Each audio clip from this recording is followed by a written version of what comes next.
Hello anime fan, welcome back to What If Animes 2.0. So in this video you gonna see, what if Naruto became the silent king of the mist and built a deadly harem? This is part 1. And if you want more, then hit that like button and don't forget to subscribe. So let's getting the video, and do check out the author of the story. The night was cold, and the wind blew steadily over the treetops. On the wall stood a solitary figure, gazing off into the darkness of the forest, his mind haunted by memories. He had failed to save his friend and failed to keep his promise to Sakura. What was his way of the ninja worth if he couldn't even save those few who he cared about? How many days had it been?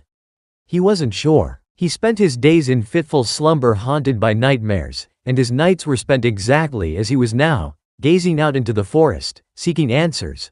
He let himself drift, reflecting on all that had happened since he passed the genin exam, trying to find some fault in his actions, somewhere he had gone wrong. There must have been a way to save Sasuke. He refused to allow himself to think otherwise. He thought about Kakashi and Iruka, those who had tried to teach him everything there was to know about being a ninja. He thought about Sakura, who he now realized would never have eyes for anyone other than the bastard, and of the various other people whom he has had the, sometimes, pleasure of knowing. Konohamaru, Lee, Neji Sandame, Tsunade, Jiraiya, Shikamaru, Choji, Hinata, and Kiba. He immersed himself in memories. Naruto blinked and looked up at the sky, feeling a drop of water on his face. Within minutes, a light rain was covering Konoha. He laughed bitterly to himself as more painful memories surfaced. Memories of time spent in idle banter with Haku in the forest, of the inevitable fight they fought simply because they were on different sides, and some of the last words the boys had uttered. "Please hurry and kill me. I'm sorry that you had to stain your hands. Please fulfill your dreams." My dreams? My dream to become Hokage, to gain everyone's respect, and to never take back my words. My dreams are a joke. Naruto broke. He fell to his knees and let his tears mingle with the rain. I've been wasting my time. What would Zabuza and Haku think of me now? I once thought they were evil, but they both died in contentment, fighting for those they loved most. Of all things he believed that to be true, and sometimes, it was all that kept him going.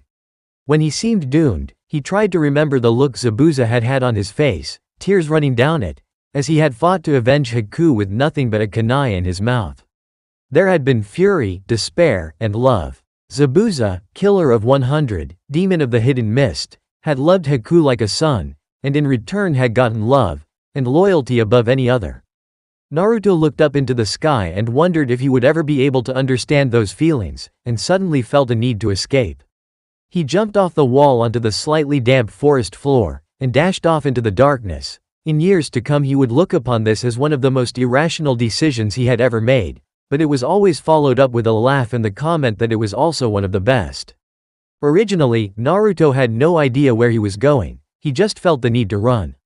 He pushed himself to the limit, trying to escape the past by exhausting his body. He ran for what felt like hours, the rain splattering on his face as he was assaulted by memories.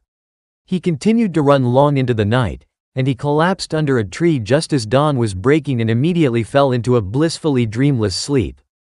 Naruto woke groggily to the sound of birds chirping. He sat up against the tree and, shading his face with one hand, glanced at the sun.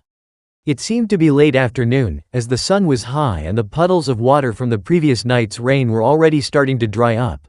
He stood up and stretched, letting out a long yawn, and took note of his surroundings. All the peace his previous night's exertions had given him vanished as soon as he realized where he was. This was where he had had his first experience fighting enemy shinobi. He and his team had fought the demon brothers here, and he had, under this very same tree, sworn an oath on pain as he jabbed a kunai into his hand to bleed out poison. He couldn't help but laugh at the irony. He had run right into the hands of the same experiences he had been trying to escape. He wondered idly if anyone in Konoha was worried about him, but brushed it off immediately. No one in Konoha would notice even if he disappeared from right under their noses. He froze at this thought and glanced at the path that led to Wave Country. He turned around in a circle, looking at all the scenery around him, and for the first time in weeks, he had a true smile on his face. "Why not?" he called out to the empty forest.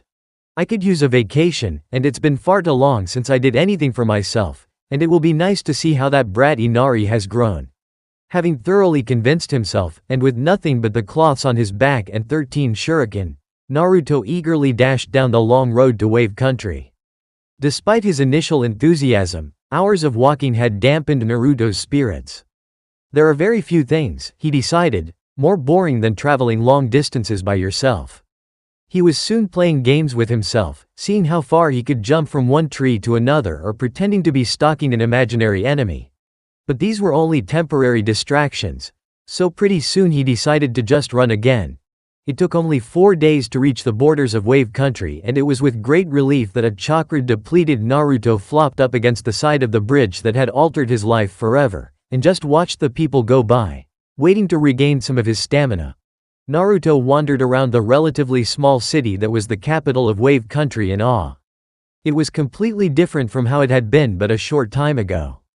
Shopkeepers called out into the packed markets, and fresh fruit and vegetables from all corners of the globe filled produce carts. The city appeared to now be a central hub of trade. Naruto's explorations eventually led him to the center of town, where he was more than shocked to see a large stone monument in the middle of a small park.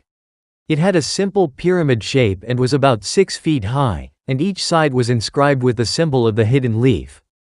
After a short prayer at the monument, Naruto realized he had to stop stalling.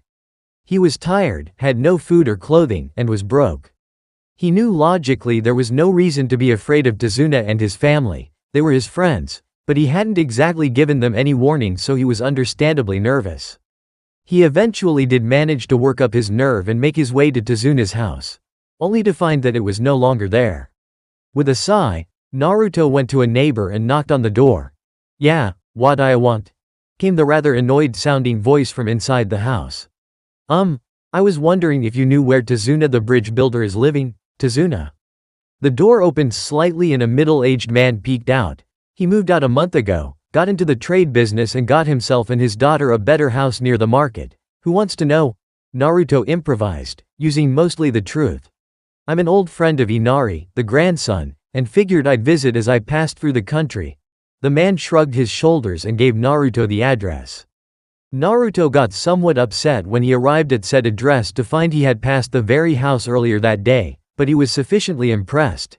It looked as though the old man had done well for himself after the bridge was finished. The house was no mansion, but it was 3 stories and looked brand new. Now very tired of traveling, he trudged up to the door and gave 3 sharp knocks. Not a moment later, a voice, which Naruto recognized as belonging to Tsunami, called out from inside the house. "Be there in a minute, Inari." "Stop throwing those knives."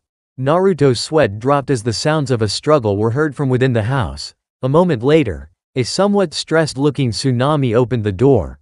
"I'm very sorry, sir. My son likes to play ninja with kitchen knives and..." Naruto's sweat dropped again as Tsunami spun around and yelled back into the house. "Dad." "Inari." "It's Naruto at the front door."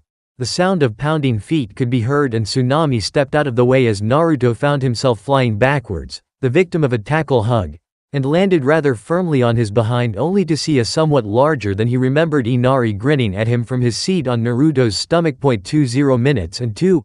Tackling house guest. Lectures later, they were all sitting down to a late-night snack of instant ramen in the dining room. "So, Naruto, what brings you all the way out here?" Tazuna inquired. "Not that I'm not happy to see you, but I would expect that you'd be with your team." Naruto didn't have the heart to tell them that Sasuke had betrayed the leaf, so he again used his improvisation skills. "I just had some personal vacation time, and decided I'd come see how you were all doing." He accented this with his trademark fox grin. Inari grinned back, and Tsunami looked like she believed him, but Tazuna raised his eyebrows slightly. "Well," Tazuna said, "you're welcome to stay here as long as you like. As you can see," he gestured around, "my trade business is booming, so don't hesitate to ask if you need anything." "Thanks for the offer, Tazuna-san," Naruto replied, "but right now, I want nothing more than a soft bed." "Tsunami, if you would be so kind as to show our guest to his soft bed," Tazuna laughed, "we'll let him get some sleep." Tsunami led Naruto up to what appeared to be a guest room on the 3rd floor, and he was more than happy to discover that the bed was much softer than the second-hand junk he had at home. His last thought before he drifted off was, "Maybe I should consider staying here for a while." Naruto woke up before sunrise the next morning and sat up against the wall. It had been almost 6 days since anyone had seen him in Konoha. Another 10 days before that he had returned from his failed mission. 16 days. He could still feel the sting where Sakura had slapped him. Could he really blame her? He had made a promise he couldn't keep, and it wasn't like she owed him anything. It's not like had helped her before. After all, wasn't it Sasuke who had defeated Haku to protect his friend? Sasuke who had protected them in the Forest of Death? Sasuke who saved her ungrateful ass from Gaara? Naruto blinked at where his previous train of thought had taken him. It was rare for him to be this bitter. He had years of practice with being abused. The more he thought about it, the more he realized that no one would cry for him if he never went back. Sure, Tsunade would be sad, but her duties would quickly consume her life and he would be forgotten. Jiraiya had left Konoha again, so it might take him years to even find out that Naruto had left. Damn, now he was just being depressing. Naruto jumped out of bed, looked around the room to see his cloths laying, clean and folded, on a table near the door. He silently blessed Tsunami as he rushed to get dressed. Tazuna was peaceful. He was the only one ever up this early, so he spent his time drinking green tea and meditative reflection. He was calm, one with himself and his surroundings. Then came Naruto. Like an orange bullet, Naruto bounced into the kitchen. Good morning. Tazuna-san, he called, causing Tazuna to spit out his mouthful of green tea and glare balefully at the boy who had the nerve to be this energized this early in the morning. Good morning, Naruto. Would you care for some tea? Tazuna asked, but Naruto waved him off. So old man, where do you keep your instant ramen? Tazuna blinked. Ramen? There isn't any here. I don't like the instant stuff and my daughter won't let Inari touch the stuff. She says it causes insanity. Naruto laughed. Insanity? I eat ramen 2 to 3 meals a day, and look at me. Actually, Tazuna replied, I think you're where she got the idea in the first place. Tazuna smirked to himself as he watched Naruto grumble.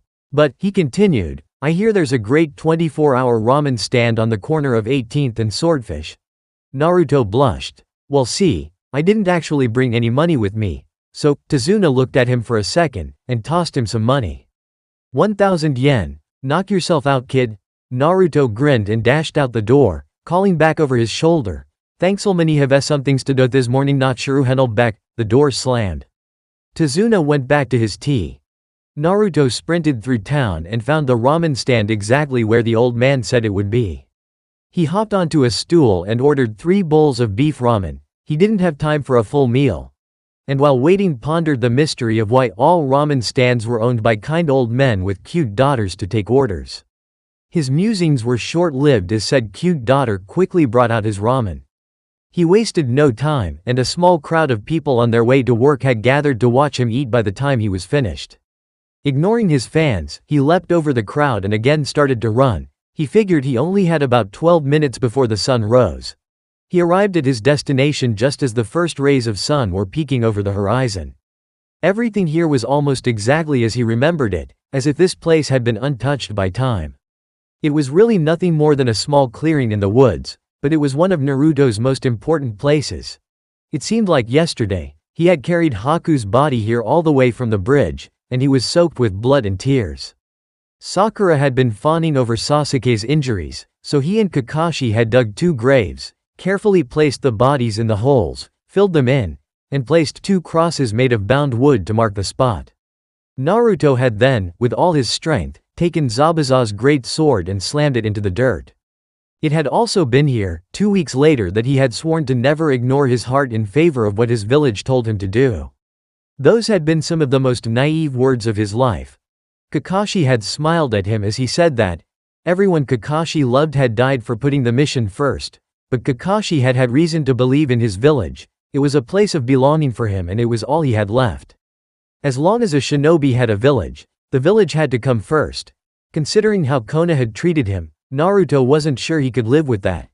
As he approached the graves he had his breath taken away. His musings had slowed him down, and dawn was well underway. There was Zabuza's sword, right where he had put it, but the sun's light had ignited the sky and clouds, making the sword look as if surrounded by a halo of fire. Some imperceptible force drew him to it, and as the light reflected red off the exposed part of the blade, he unconsciously reached and grabbed the handle. This, for him, was the embodiment of Zabuza's spirit. Everything the demon of the mist had done or felt, had done with this very blade at his side. Part of Naruto screamed at him to let go, turn around and run back to Konoha, but his decision had been made long ago, he just had never realized it until that moment. Nukanen. Uzumaki Naruto, he said, as if introducing himself to the sword, and with one sharp pull, he drew it from the ground. He held it up with his right hand, and though significantly taller than Naruto himself was, the sword was surprisingly light. He rested the back of the blade on his other hand and examined it. He had never really taken a close look at the sword before, as he had usually been trying to dodge it. The blade was mostly straight with a short curve at the end. The handle was about half as long as the blade, and was wrapped in some rough material as well as having ridges every 6 inches or so. Both, Naruto imagined, were there to help grip it. In total, he estimated the sword's length at about 7.5 feet. As he looked closer, he saw an inscription. Engraved in the blade, right above the handle was written, Kabikuri Hucho. Naruto snickered. It would be like Zabuza to name his sword. But then again, he supposed, it was also like himself. His examination had only taken a couple of minutes, but the sun was now above the horizon, and Naruto quickly decided that he would need some way to hide the sword before the majority of the populace started to go about their business. He glanced around the clearing again, and with a short prayer and a promise to return, he was rushing back to the edge of town with Kabikuri over his shoulder. He arrived at the edge of town to see, just as he had feared, people getting up and starting to fill the streets. The first thing he saw was a clothing store, so he rushed inside, being careful not to cut the top of the doorframe, and glanced around the store. A young woman who had been working at a sewing machine was now staring rather pointedly at his sword. "Hey lady, I have..." Naruto reached into his pocket and grabbed his change from breakfast, 508 yen, "and I need a 7-foot by 4-foot piece of fabric. What can you give me?" The young woman quickly composed herself and thought for a moment, "Do you care about quality? I could give you a piece from the end of a roll, but ends are always frayed on one edge." "I don't care about quality or color, but I would like it soon," Naruto said nervously. He was hoping that no one had recognized the sword, and each second increased the risk. The woman disappeared into a back room and appeared moments later with the requested cloth. It was thick, white, and almost exactly the size he needed. Naruto grabbed the cloth, shoved the money into her hand, spread the cloth over the table, set Kabikuri on it, and stared. It hadn't really occurred to him that he had no idea how to wrap it. The woman, who Naruto now took the time to notice, had a name tag that read, Rio, laughed slightly at the flabbergasted look on his face. "Would you like some help with that?" she asked, still giggling. Naruto had the grace to blush. Yeah, I've never wrapped anything before and it really wouldn't be good if the cloth fell off in the middle of the city," he said a bit uneasily. Rio laughed again and went to the other side of the table. Within a few minutes she had taught him how to wrap the sword, tucking in the cloth at the ends so it wouldn't come loose. During all this time, Naruto was just marveling that he had just walked into a random store with a 7-foot blade and was being treated with nothing but kindness. He smiled at her and grabbed his newly wrapped sword. "Thanks, Rio-san," he called back as he left the shop. Back in the shop, Rio sighed. She had just sold 2,500 yen worth of high-quality cloth for 508 yen because the boy had been cute. The owner was going to be pissed. Naruto was happily walking down the street with his new cloth-wrapped bundle. He was getting some weird looks, but he had decided that looking weird was much better than looking dangerous. With his minor panic attack over, it was just starting to sink in that he was now a self-declared missing nen. Though the decision to leave the village left him much more relaxed, he realized that he had a lot to do. He started to make a mental checklist. First of all, he had to change his appearance. Naruto was not so arrogant as to think he could take on the Konoha hunter nen, so that meant that he had to hide from them. No one could ever recognize him. He also realized with some sadness that he'd have to change his last name. Secondly, he had to learn to use his new sword. This mostly would consist of simple taijutsu training, but Naruto also wanted to learn some of the ninjutsu that Zabuza had used so effectively, most specifically, Kirigakure no Jutsu. Thirdly, he had decided that Zabuza and Haku needed true gravestones, not just the wood crosses he had made with nails. This would require him to earn some money, which he obviously needed to do anyway, but it also meant staying in Wave Country, maybe for as long as 2 months, and that would be cutting it tight. Fourthly and finally, he had to send some kind of message back to Konoha. He wanted to give the impression he was dead, so a suicide note would be appropriate. No one who cared about him would have problems understanding why he would kill himself, and everyone else would celebrate, so that would work out well. The only problem would be that the note would have to come from somewhere far from Wave Country. He would have to think about that. Naruto continued down the street and noticed a couple of sailors staring at his forehead. Cursing himself, he realized he had his forehead protector on. He rushed into a side street and shoved it into his pocket before hurrying back to Tezuna's house, annoyed at his own stupidity, but happy that he had at least some vague plans. He opened the door and walked into the now eerily silent house. He knew that Inari had school and Tezuna had to run his business, but it didn't make their absence any more disconcerting. His unease was alleviated slightly when he heard the sound of water running and humming in the kitchen. He peeked his head in to see Tsunami washing the breakfast dishes. He ran upstairs to his room and climbed out the window onto the roof. He found a secluded spot facing away from the road and hid Kabikari. He then snuck back inside and crept into the kitchen behind Tsunami. He cleared his throat and she jumped, spinning around, only to smile upon seeing who it was. "You got to learn to make sound when you move, Naruto," she said shakily. "You scared me half to death." As she was collecting herself, Naruto took a moment to think. He didn't want to lie to Tezuna's family, but he also didn't want to leave a trail. He decided not to tell too much of the truth. He was afraid of Hunter Nin more than he was afraid of Tezuna's discovering his lie. "Nay, Tsunami-san." He tried to look embarrassed. "I kinda lost my pack on the way here. I really don't mean to impose but, stop." Tsunami cut him off and smiled at him. "Father makes enough money that he could buy a new house every week. Your shopping expenses wouldn't even make a mark on the books." "Thanks Tsunami-san, and by the way, I noticed the monument in that park near the market. Do you know who made it?" Naruto was hoping she did. He had noticed the stonework was superb. Probably someone he could hire to carve the 2 gravestones he needed. Tsunami thought for a moment. "I think it was Soba Akira. He runs a stone and metal workshop near the north end of the city." "Why?" Naruto needed an excuse, and suddenly got a great idea. "I was thinking I might stay in the city for a while, and figured I'd need to get a job. I thought that any guy who made such an amazing monument to Konoha would be the kinda guy I'd want to work for." Once again, Naruto had to internally laugh at the irony of his words, but he had gotten what he wanted. So, Naruto started again. "Would you be willing to come clothes shopping with me or am I on my own in this?" Tsunami glanced around at the house, looking a bit harried. "Would it be okay if you shopped on your own, Naruto-kun? I really have a lot of work to do today." She continued apologetically as she reached into her purse. "Will 40,000 yen be enough?"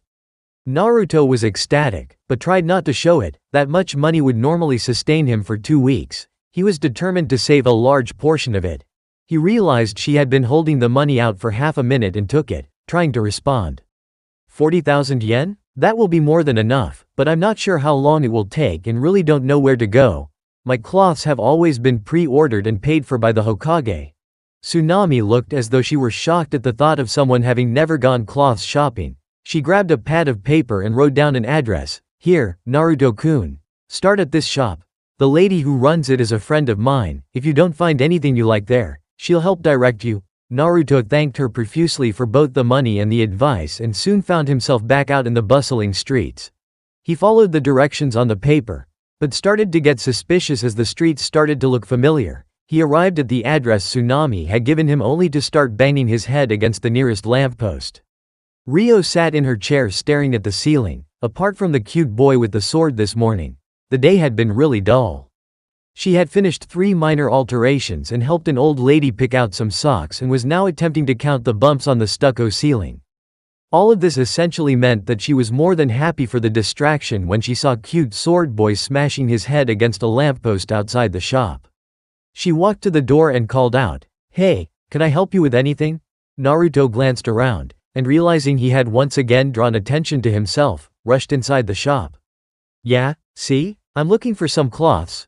Rio blinked. "This is a clothing store, care to be more specific?" Once again Naruto found himself embarrassed. I really can't be more specific. I've never really shopped for cloths before." Now she was interested. Never shopped before? Rio didn't actually find that hard to believe as she looked at his orange jumpsuit.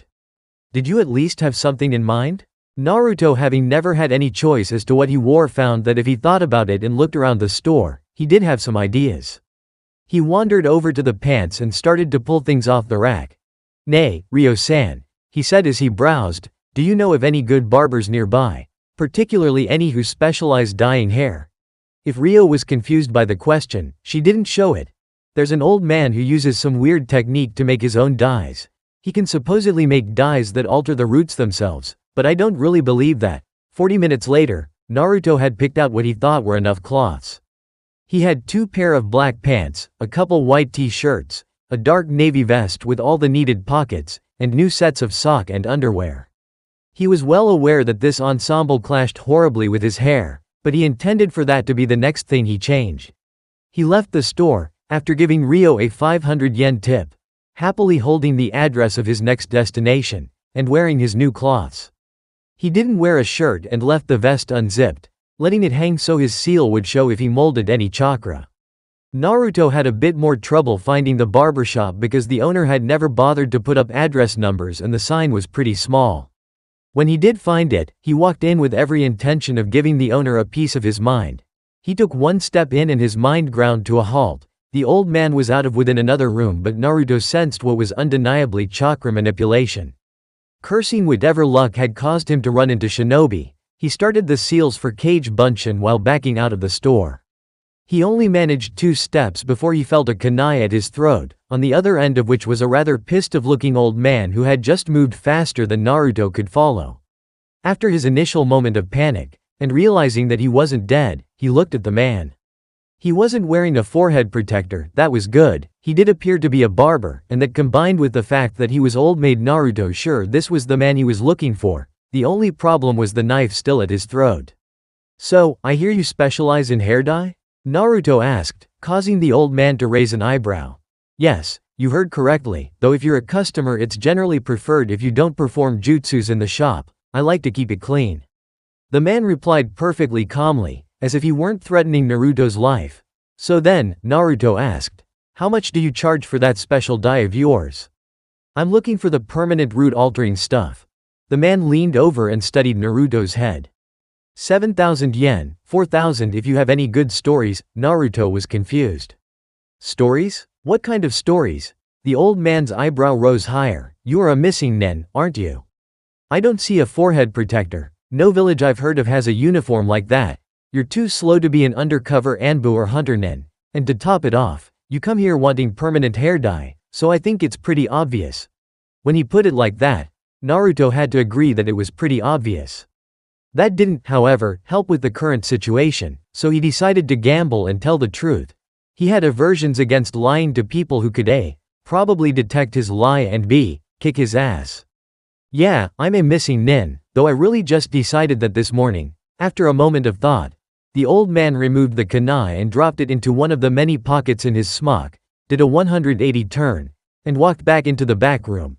"What color?" the old man called. It took a second for Naruto to realize that the man was asking about hair dye. "A dark maroon," he called back to the man. Naruto had thought carefully about his choice of color. He wanted something drastically different from his current blonde, but not something he wouldn't like. The man emerged holding a bottle and a bucket and gestured towards one of the barber chairs.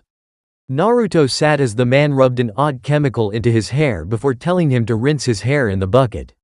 Once that was done, the man took out a pair of scissors, started to trim and told Naruto to start a story. The next hour was one of the most bizarre and interesting of Naruto's life as he and the man exchanged stories of their lives as shinobi.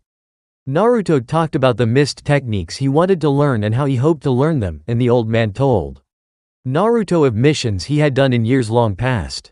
No introductions were made and no names were mentioned, neither even knew what village the other was from, but both felt as if they knew the other by the end of the cut and dye.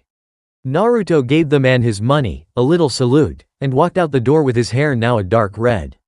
It would be hours later that he would find the small scroll in his pants pocket labeled, Beginning and Intermediate Stealth Jutsus and with the mark of the Hidden Mist.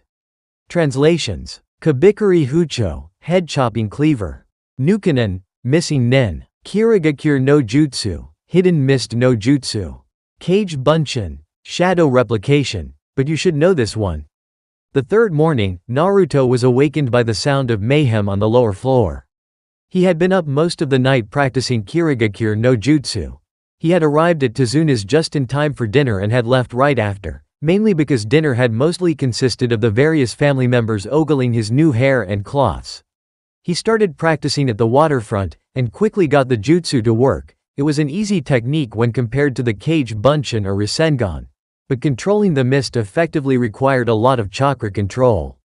What this essentially meant was that he couldn't control the mist too well, but he got a lot of it. By the end of the night he had managed to perform the jutsu using only a bucket of water, but he had a feeling it would be a while before he could pull it off using just the water in the air. More important now, however, was getting breakfast. Naruto slid on his pants and went downstairs, greeted by the sounds of Tsunami fighting her usual battle to get Inari ready for school on time. Watching her, Naruto figured she would have made a pretty good kunoichi.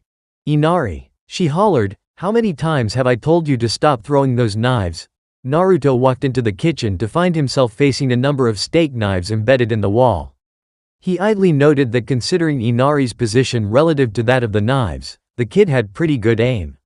Naruto had the momentary image of a future battle. Tenten, weapons master versus Inari, kitchen knife ninja. He laughed to himself, causing the room's other two occupants to finally notice him. "Oh, good morning Naruto-kun." Tsunami greeted while simultaneously trying to get Inari to stay still and eat his breakfast. This, of course, was quickly becoming impossible once Inari noticed his idol had entered the room, so Naruto decided he better calm things down. "Nay, Inari. You really should eat your breakfast. If you don't, you'll be late for school, and if you're late for school, you'll be in even more trouble," Naruto reasoned.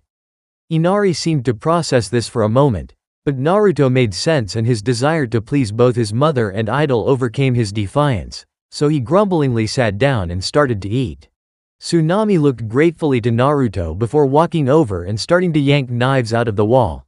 "Naruto-kun," she said as she pulled out another knife, "there's some breakfast for you there too. I made pancakes." Naruto was in awe. He had never had pancakes made for him. He pretty much just eaten ramen in Kono. Crap. He had managed to avoid thinking about Konoha until now.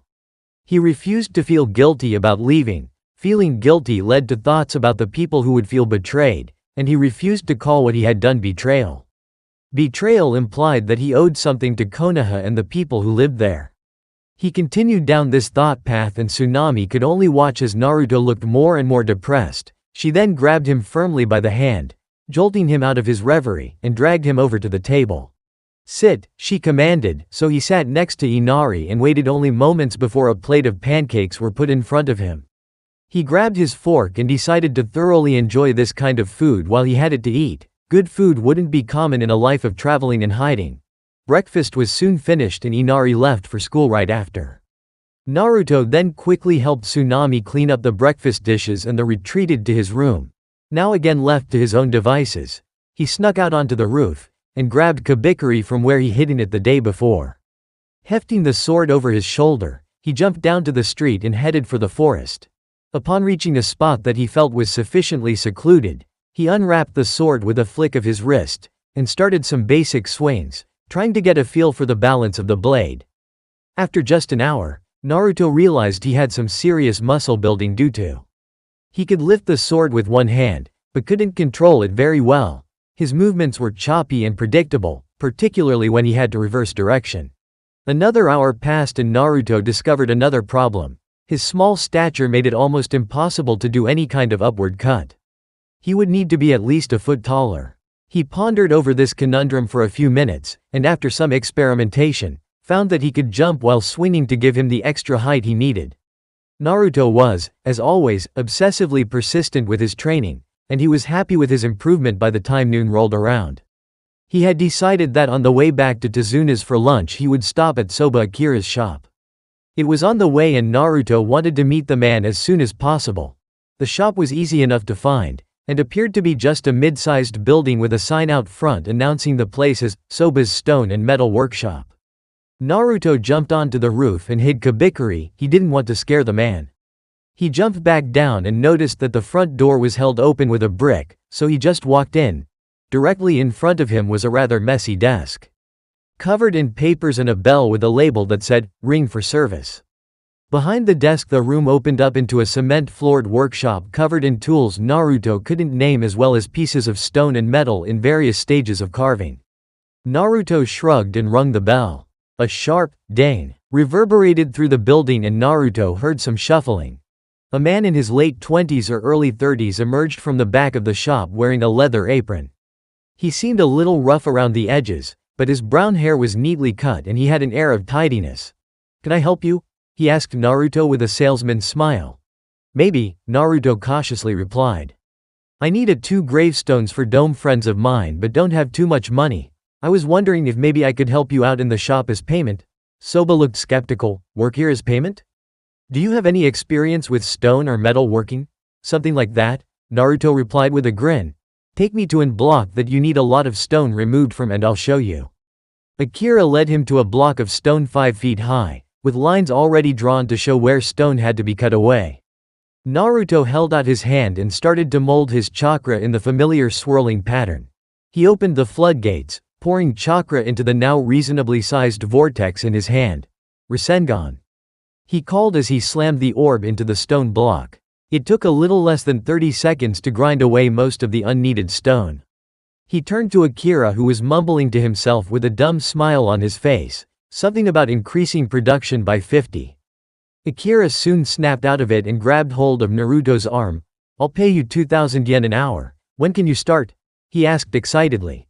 "Right now," Naruto replied with his trademark fox grin. He would later realize that with his new look, said grin made him look frightening rather than cute, but Akira appeared mostly unfazed. Naruto was expecting requests to use the Rasengan again. What he got instead was a 2.5-hour lesson about every tool a carver could ever need and the various ways to use them. Though Naruto was impatient, his respect for the man went up a few notches. He was containing his excitement and making sure Naruto knew what he was doing before he unleashed him on the shop. Akira himself mentioned an experience he had had proving just how dangerous sandpaper could be. By the time Naruto's comprehensive tour of the shop was finished, then sun had set and Naruto realized that he had missed lunch again. It was starting to become a habit with him. It was like fate, every time lunch came around something important would come up that would end up taking forever, and here he was, starving by the end of the day. He looked at Akira only to realize that the man had been talking to him while he was pondering his hunger. Having no idea what had been said, Naruto just nodded vigorously, which seemed to be the correct response.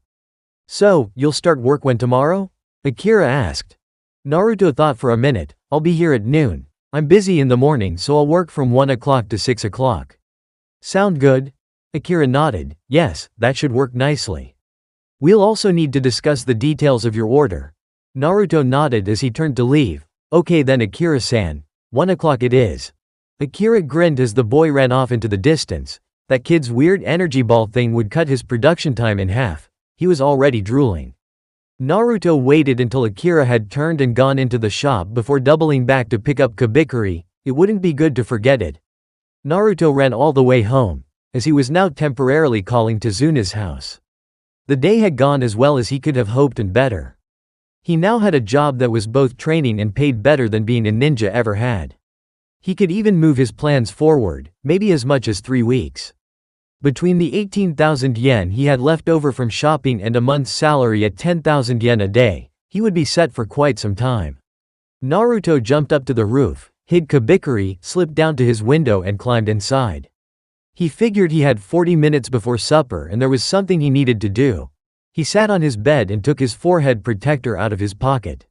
For the second time that day, he gathered a chakra swirl in his right hand and then carefully used his Rasengan to grind off the symbol of the hidden leaf.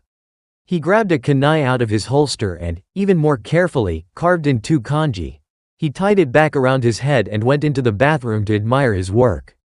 His forehead protector now read, Akuma Shinkuru, Demonic Mirage. Naruto had thought a lot about what he was going to do about his forehead protector. Leaving it in its original state would attract attention he didn't want from the leaf, but it was what told the world he was a shinobi, and he had no intention of settling somewhere and finding some menial job. He had finally decided that he would try to build a reputation on his own merits as a shinobi without loyalty to a village. But doing that would require a distinctive look, and he would have to eliminate everything inside him that could be recognized as Uzumaki Naruto. It was in that moment, as he examined and pondered his almost unrecognizable appearance in the mirror, that Uzumaki Naruto died, and Fushicho Naruto was born. It wasn't simply a decision to change a name, because Fushicho had to be everything Uzumaki wasn't. Normal people would consider this as pretending to be someone you're not, but for Naruto, it was quite the opposite. He would have to learn not to force himself to act a certain way, and he knew it would take a while.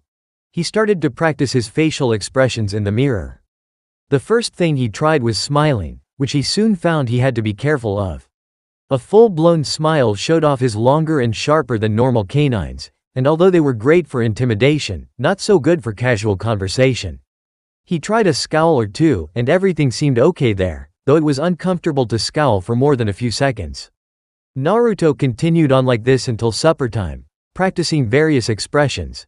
This wouldn't have been a problem if Inari hadn't opened the door to call him to dinner during his attempting of the nice guy pose. He had tried to pretend he had just been examining his thumb, but Inari had kept giving him those odd looks all through the meal. Naruto announced during dinner that he had gotten work at Soba's shop to the surprise of all. He didn't go into details, just said that Akira had found a use for some of his unique skills. Apart from his announcement, supper was uneventful, as Naruto had thankfully remembered to remove his forehead protector before coming down. Naruto again quickly escaped to his room, as he wanted to get to bed early and had one more thing to do. He knew what being a missing nin could do to someone, and so he needed rules for himself, a new ninja way. He sat down with a piece of paper and started to write. Never leave a mission uncompleted. He figured this one was a given. But it felt good to write, never do a mission because you are told or begged to. This was important, as so many missions were a waste of time and he couldn't afford to work on pity. Never go into a situation without knowing the way out. This was a rule he felt too many shinobi had died for forgetting. Never cut twice. Naruto thought of this as an analogy for life. Always be sure to succeed on the first try because you may not get a second. Naruto looked at his list with satisfaction before folding it and sliding it into the slit in his forehead protector cloth where he had only a short time ago hidden ramen tickets. He then changed and jumped into bed. As he lay there, staring at the ceiling, he reflected on how much his life had changed in a mere 7 days. It had been 2 weeks since he had stumbled into Konoha covered in blood, wasting his tears because the bastard had an unhealthy familial obsession. He had wasted a week moping about his stupid teammates, and in that same amount of time, he had forever changed his life for the better. That night, for the first time in his life, Naruto fell asleep with no fear as to what the next day would bring. It was not a good morning to be a tree. Naruto had now been in Wave Country a total of 15 days. After met Akira, his days were busy. He would get up, train in the forest with Kabikuri and his new jutsus, break for lunch, go to work, arrive home just in time for supper, and it now being at least 7 o'clock, he had a couple hours of free time, which he usually spent training anyway, before he had to get to bed. This had gone well until 2 days before when Naruto realized he needed to send his message to Konoha soon or they would come and look for him. The problem was that he needed to send it in a way that it couldn't be traced back to Wave Country. He knew that if enough effort was spent, someone would remember him and his story would be blown.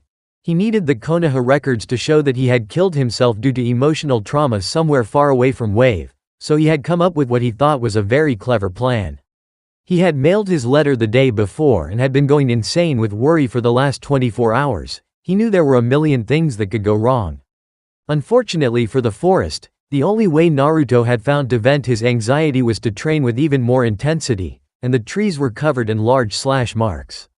On the positive side, he had improved greatly and could now handle Kabikuri one-handed without looking like an idiot.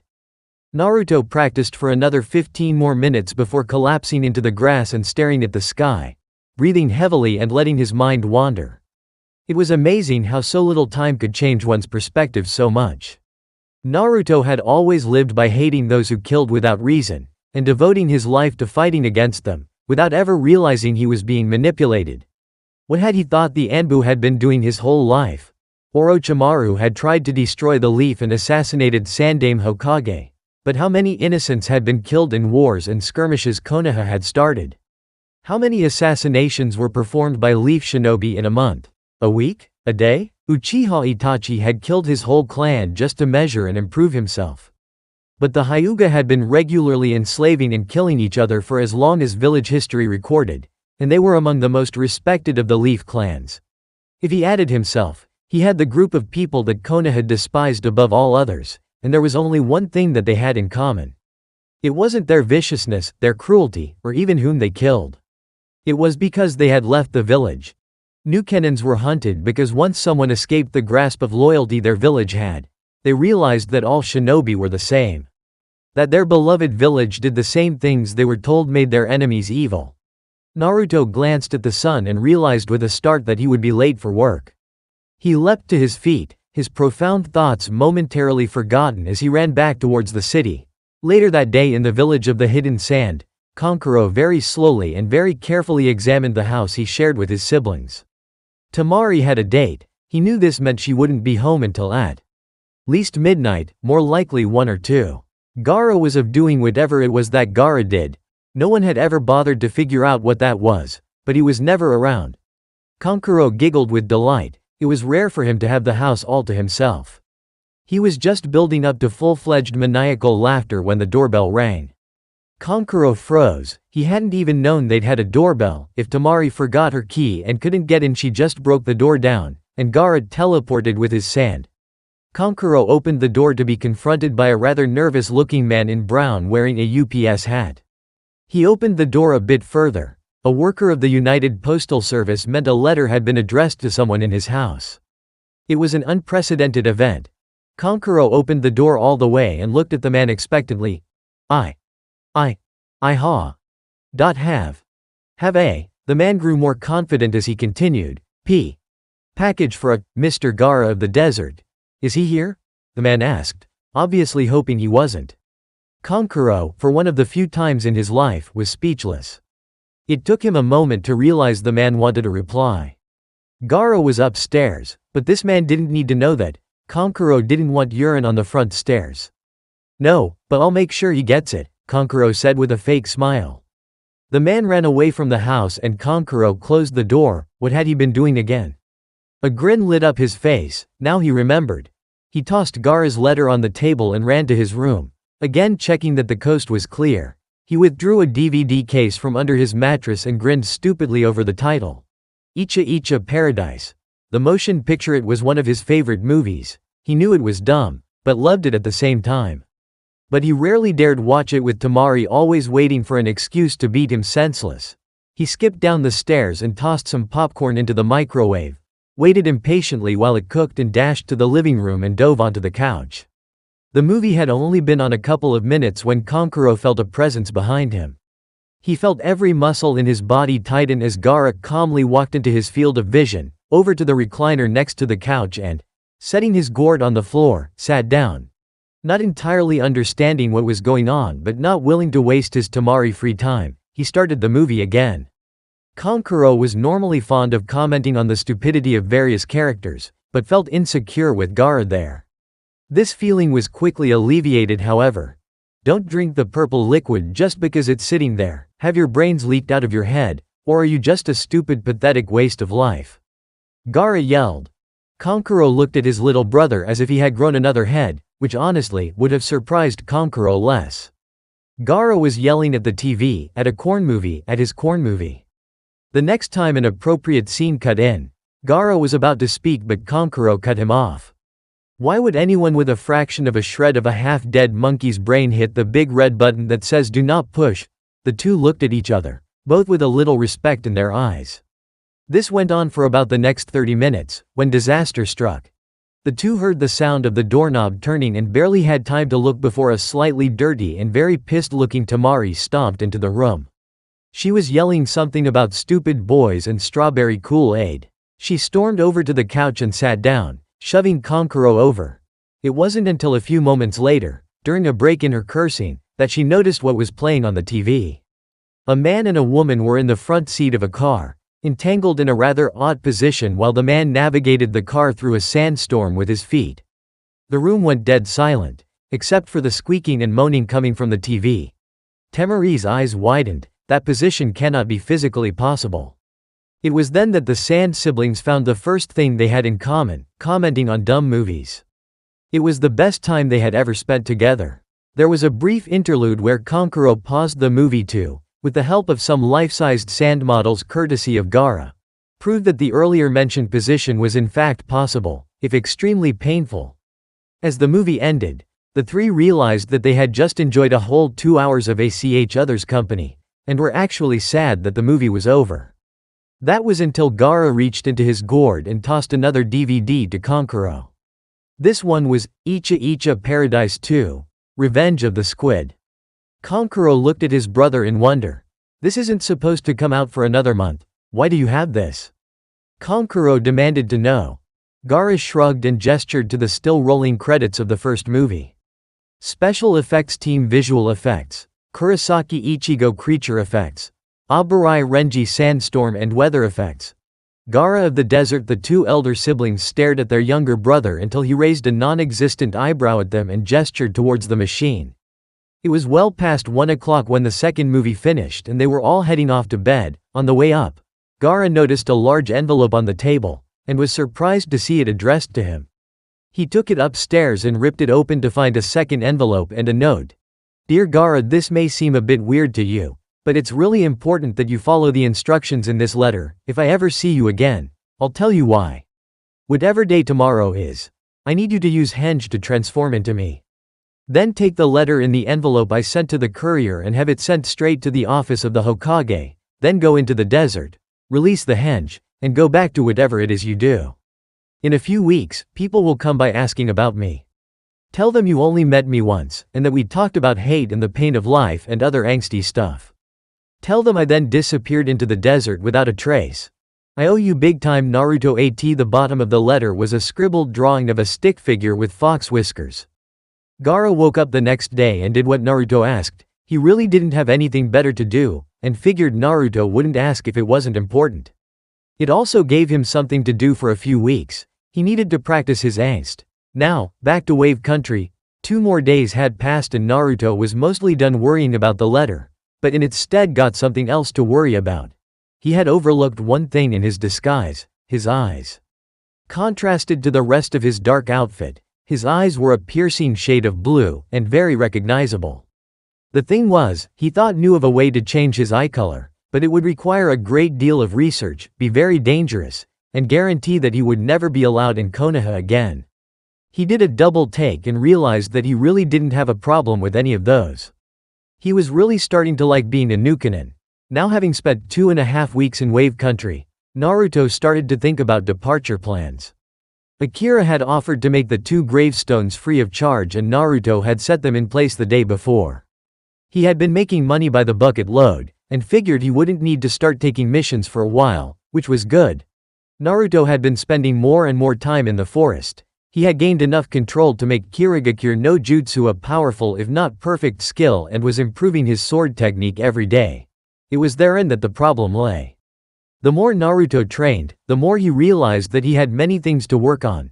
His sword was in need of repair. His working with Akira had taught him a thing or two about metal, and the sword had been old when Zabuza had owned it.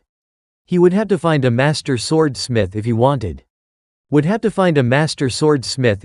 a good job done on a sword this unique. Most smiths, even good ones, just dealt with the basic swords. Katanas, ninjatus, wakizashis, etc. His second problem was that training his body wasn't enough.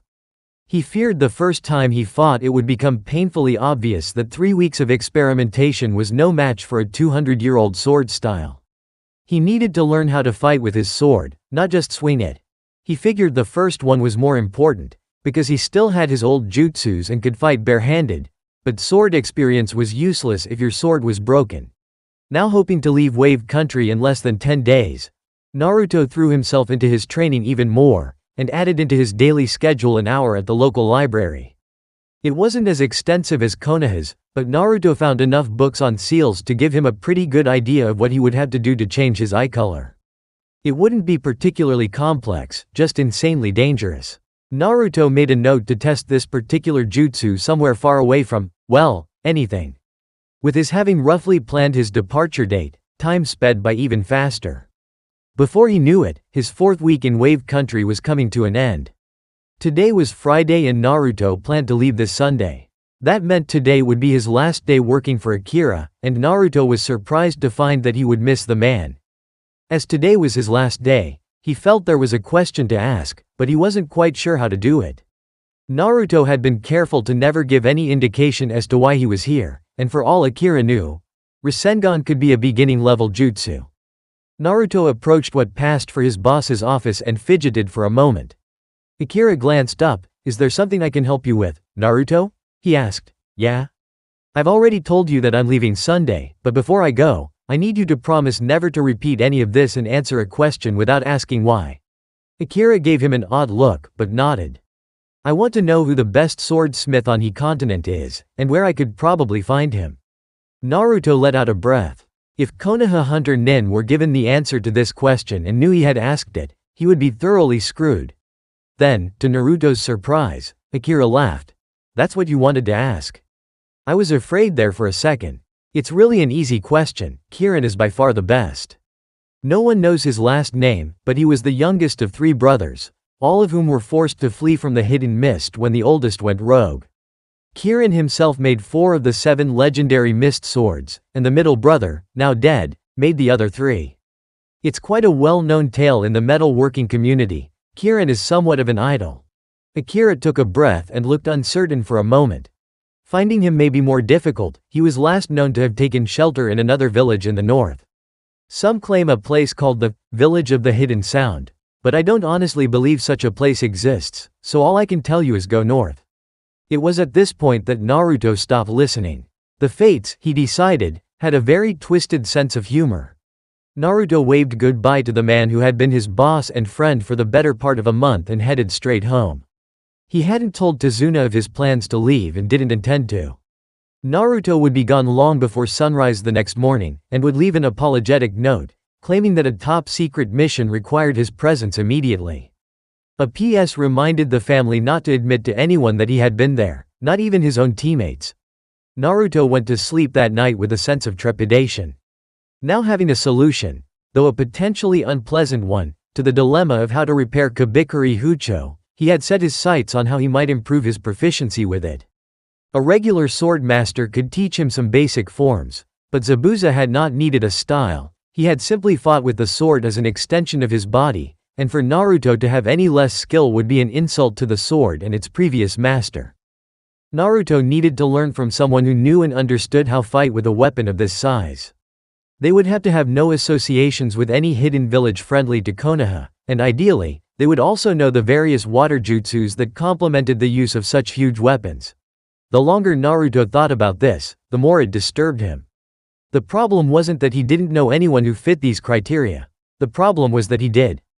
Bonus Naruto's new look, stealthy and stylish hair. Maroon vest. Navy pants. Black. Why these 3 colors, you ask? All 3 are very distinctive in light. The hair looks red, the vest blue, and the pants black. But when night rolls around or visibility gets bad, say, in thick mist, all the colors just look dark. Anyone describing Naruto to an authority or a hunter nin would describe the cloths as dark or black. People tend to make a noticeable mistake in these situations. When told his cloths were dark, they tend to automatically assume the cloths were all the same color. The next obvious question is, why the vest with no shirt underneath? To which the answer is also quite simple. Fighting with an 80-pound sword requires mobility, and if one isn't going to wear any armor, why bother with a shirt? The ninja vest is really a requirement, but anything else is just something to get in the way. It should be noted that Zabuza never wore anything on his upper body, but he had Haku to carry all the emergency supplies.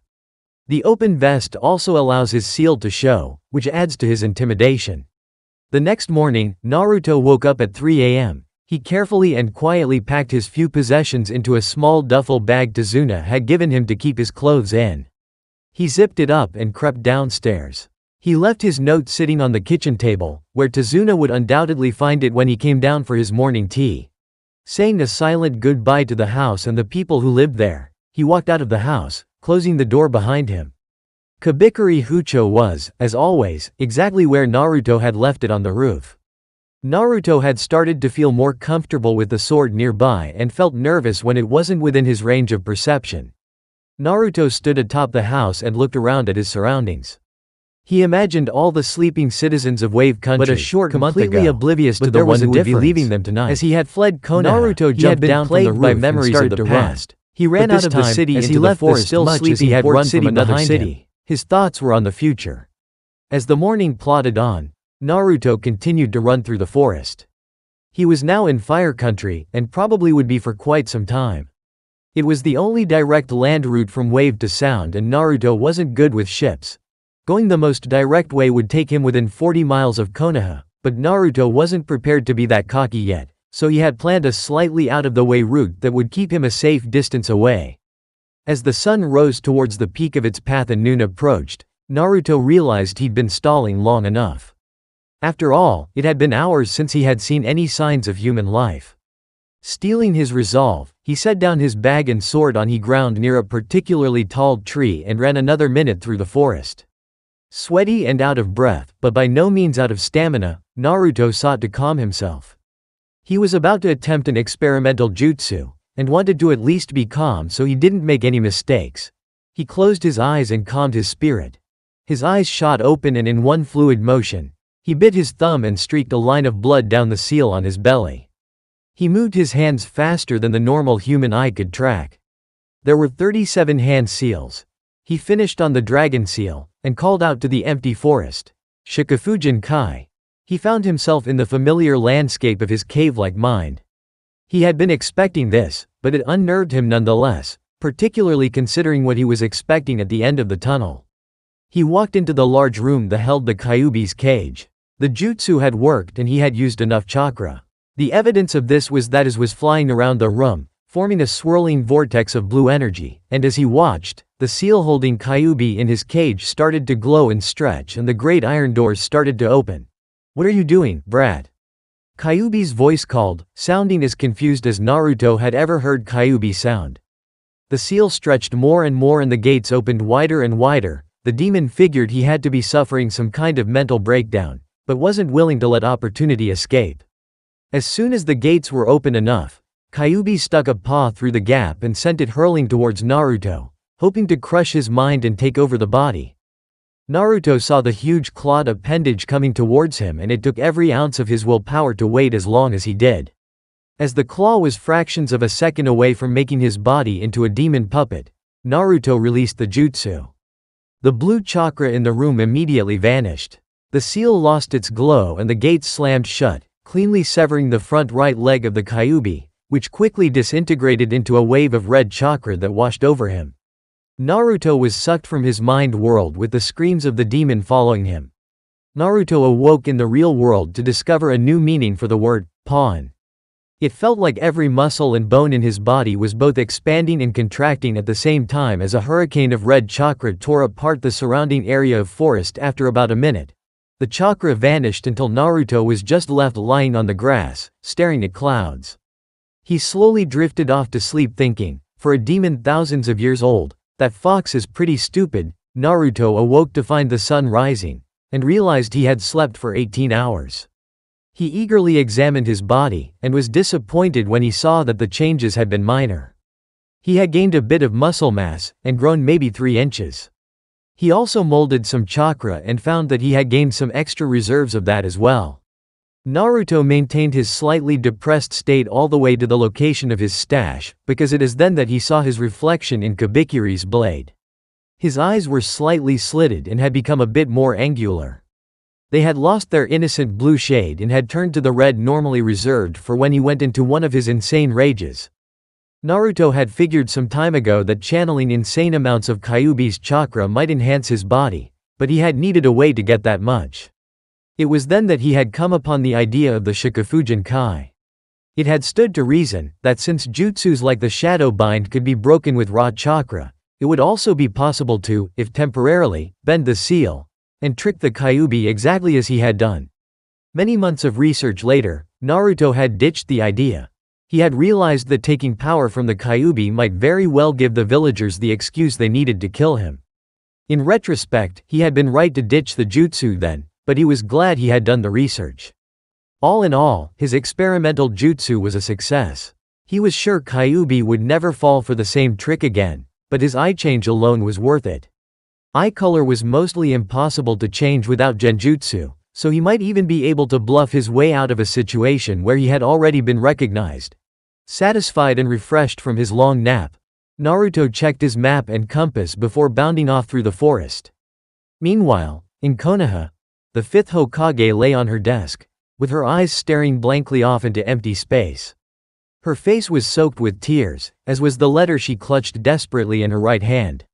She had sent a squad of Anbu to the sand the day before, despite the protest of the whole council, and had spent every moment since dreading their report. She refused to believe that Naruto was dead by his own hand. He had always had such an unbreakable spirit, but as the days passed, Tsunade started to remember things. Images of him being jeered at by shopkeepers, hit by children throwing rotten fruit, screamed at by parents for asking to play with their child. All these things had also been part of Naruto's past, and Tsunade herself wasn't sure if she could handle that kind of treatment for 13 years. She had been crying for 2 days, but with these thoughts and memories haunting her, she started to convert her sadness to anger. However she looked at it, this whole mess was Orochimaru's fault. He had been the one to steal Sasuke from the village and shatter Naruto's frail trust. The more she thought about it, the angrier she got. Until she decided that if those Anbu came back confirming the death of her third precious person, she would burn the sound to the ground if she had to do it with her own 2 hands. Far away, a green necklace lay forgotten in the bottom of Naruto's duffel bag. Thanks for watching, guys.